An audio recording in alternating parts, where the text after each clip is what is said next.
I used to work at my dad's dealership. Long story short, got fired. And I'll tell you that story if you want to hear it. But of course we want to hear that story, don't we? Yeah. Transition into that. Go ahead. Everybody needs to get fired once in their life, right? What's that? So I was working at the dealership. I used to change oil and was the best oil change mechanic in North Carolina by far. So I could change oil. You remember the 29 minutes or less quick lubes at the GM Goodrich store? I could do it in 8. So that's when I was on commission. But anyhow, so I was working and this guy said, this new service manager comes in and says, y'all going to have to stay after and we got this meeting. I said, well, I'll stay if I can clock in. I ain't clocking out and then staying. And he said, no, you got to clock out and then we're going to have the meeting. I said, that ain't the way it works. You got to let everybody stay on the clock. So he said, no. I said, well, I'm going home. So I came back the next day. He said, you need to take a couple days off. I said, all right. So I went.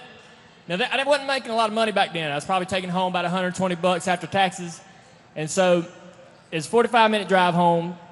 I called my dad only because I know my dad, and you know him too, he would send me back.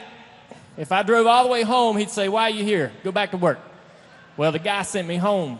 Well, I don't care. You go up there. I own the place. Go back to work. So I didn't have the gas money to be doing all that driving. So I called Dad. I said, look, this guy's trying to fire me or send me home. He said, well, tell him you're going to work. Tell him you're either working or you ain't working. I said, all right. So I didn't tell him I called my dad. I just went back to the service manager and I said, I'm either going to work or you send me home. He said, well, get somebody to help you load your toolbox up and get out of here. And I said, oh, okay. So I loaded up my toolbox and I left. I got to the shop and Dad saw me driving in and he goes, damn, I can't believe that guy fired you. I was like, yeah, he did. He fired me. I ain't got no job. He said, well, I'm going to put you to work. So he paid me $100 a week more than I was making at the dealership to work on Kelly's race car. So then I started building Kelly's cars. I built a brand new car for her. We started racing at Tri-County, and I started going with her to the races. It was the best thing that happened to me. I probably wouldn't be a race car driver today had that not happened.